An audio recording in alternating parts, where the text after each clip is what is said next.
Hello, tiny people trapped within the confines of my computer. I'm Finn. This is not a microphone. And I'm here to talk about another wrestling thing. If you're not interested in wrestling, this is a big story thing, and I don't mean a story where you have to know about wrestling. It's just genuinely a really good story. So, if you're interested, stick around. I'm going to be talking about Jey Uso, who is a Samoan wrestler. He's so fucking good. He's one of the greatest tag wrestlers of all time, and currently he's on one of the most nuanced runs in wrestling history. And I made a Twitter post about Jey. It's a thread, really. And I just want to go over it here on YouTube because I feel like there's a lot of people who don't understand the Jey thing. Even people in wrestling and even in the WWE audience don't really understand Jey and his popularity and where it comes from. So that's why I'm here. I'm the guy who will explain this to you. I'm just a cute little gal who likes Mr. Oopso. I'm just going to start at the top of it and go to the bottom. I'll be improving some stuff because you know how Twitter is. You only have like a certain amount of characters unless you pay. I'm not paying for fucking Twitter.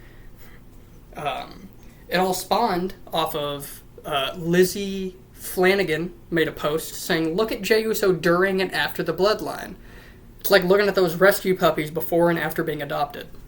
This is Jey before or during the Bloodline, and this is him after leaving the Bloodline. He's so much happier. He's so much cleaner. He's a good boy. We love you, Mr. Oopso.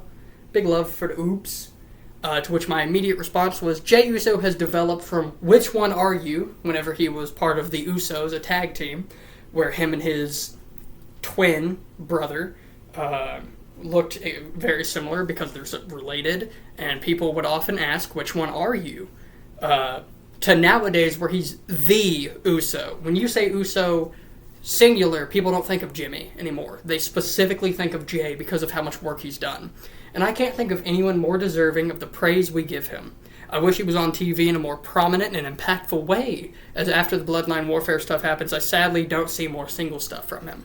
Long story short, there's this big storyline going on that he's a part of, and I feel like once it continues, he won't have another being himself run. He's going to go back to being part of a group, part of a tag team, and I feel like that magic of Jey is going to sadly go bye-bye afterwards.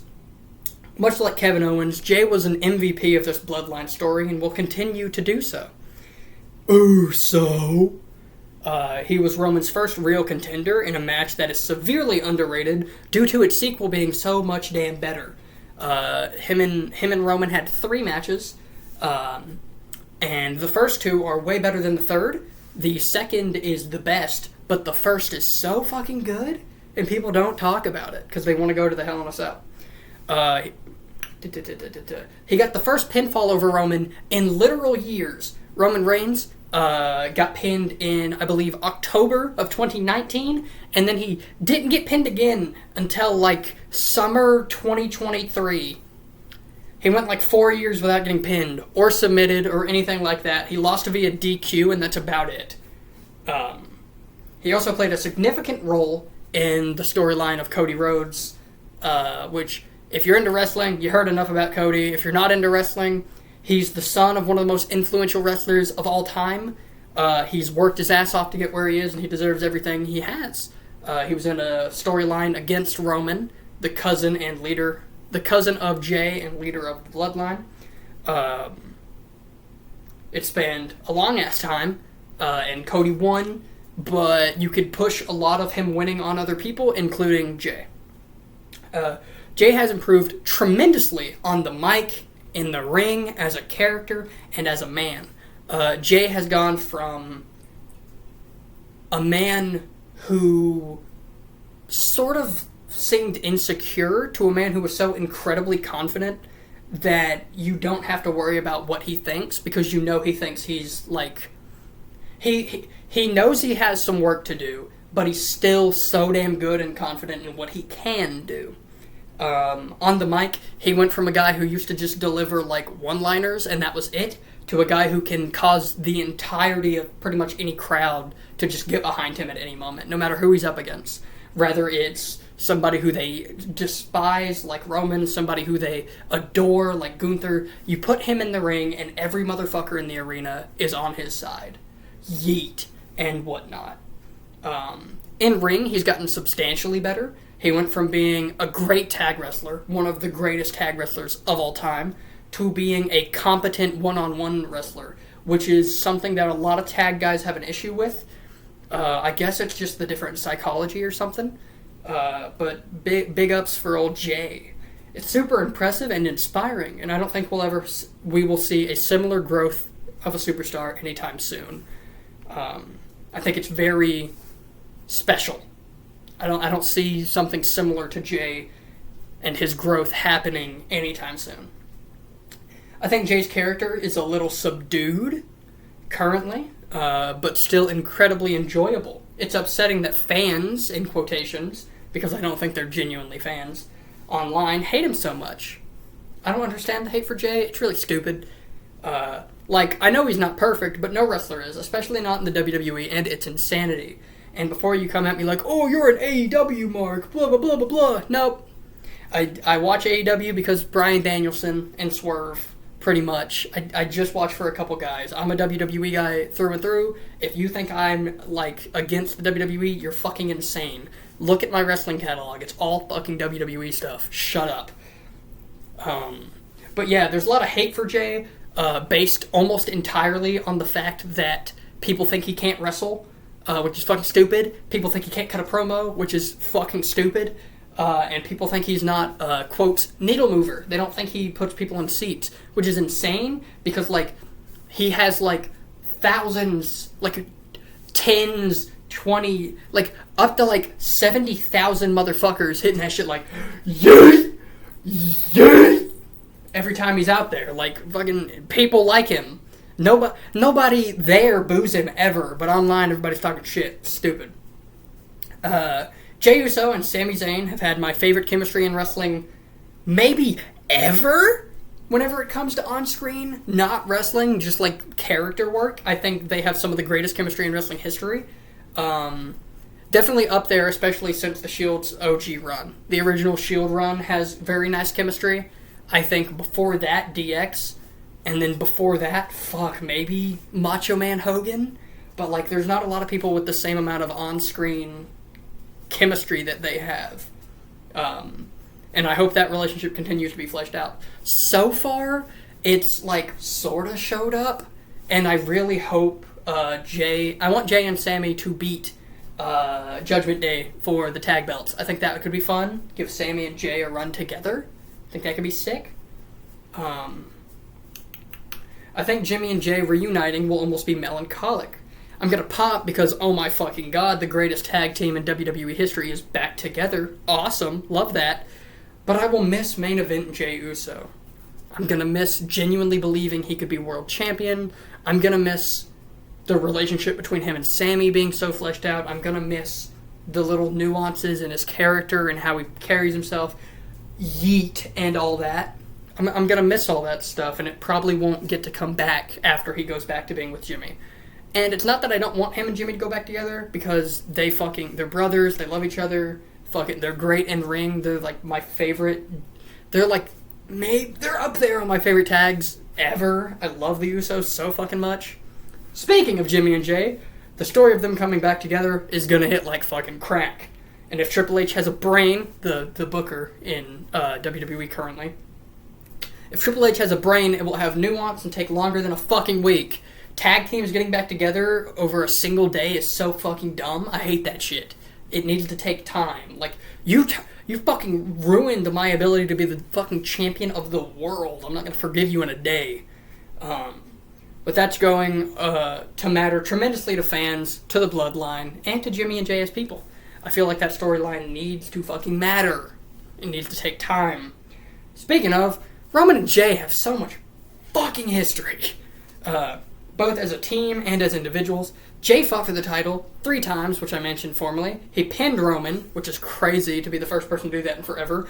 But there's also a little bit of history there, because when Roman came into the WWE with the Shield in 2012, the first person to ever pin him was Jey Uso. First person to ever pin Roman Reigns on WWE TV was Jey Uso. And then jump ahead 10 fucking years, and he was the first person to pin him in 4 fucking years. Big fucking gimmicks. Big matter thing. He was also the first person to pin Roman on TV. Jey and Roman needed to be the most nuanced, slowly built, impactful reunion in wrestling history. It needs to be genuine. It needs growth.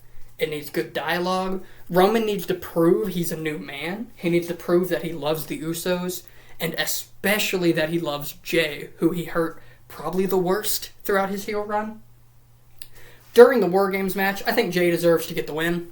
I think he deserves to come out last. I think he deserves a one-on-one, situation with Solo. Maybe not a match, but, during the War Games thing, I think they need to have a little dialogue between each other. Especially seeing Solo become the thing that Roman became that broke them all apart. This match should build up the rest of the Bloodline's wrestling year. I think it should set up what the Usos will be doing at Mania, what Solo will be doing at Mania, what Tonga and fucking the Tongans, what fucking Jacob needs to be doing, where all these guys will be at Mania should be set up from this match. Jey, Sammy, and Kevin have kind of felt like the main heroes in Roman's villain arc, and their 3 stories kept the Bloodline and Roman's reign important and entertaining. Nobody gives any of them enough credit. That's just true. That's just true. That's just true. Jey Uso is the most important player in the WWE since maybe The Shield? Thinking about it, it's Daniel Bryan happened, but he kind of came in and started slow building up, and then The Shield happened, and they slow built all 3 of them up. I feel like since The Shield and Daniel Bryan, Jay's probably the most important fucking player. I can't think of somebody else. Seth, Roman, those 2 were built up from 2012 to 2015, and then they took off, and they haven't let go. Bryan came in, took off, and then they kept getting sidelined, whether it be injuries, retirement, whatever. But since the Danielson no longer being the big dog, and then Roman and Seth taking over, I feel like Jay's the first guy to really completely take over the main event scene. So fuck yeah for my boy Jey. Show him some love and some respect. Huge shout out to my boy Jey for being the WWE and the Bloodline's biggest player. That's a little bit of wrestling for you, bud. A little bit of wrestling. Oh, hell yeah. Or something. Bucket.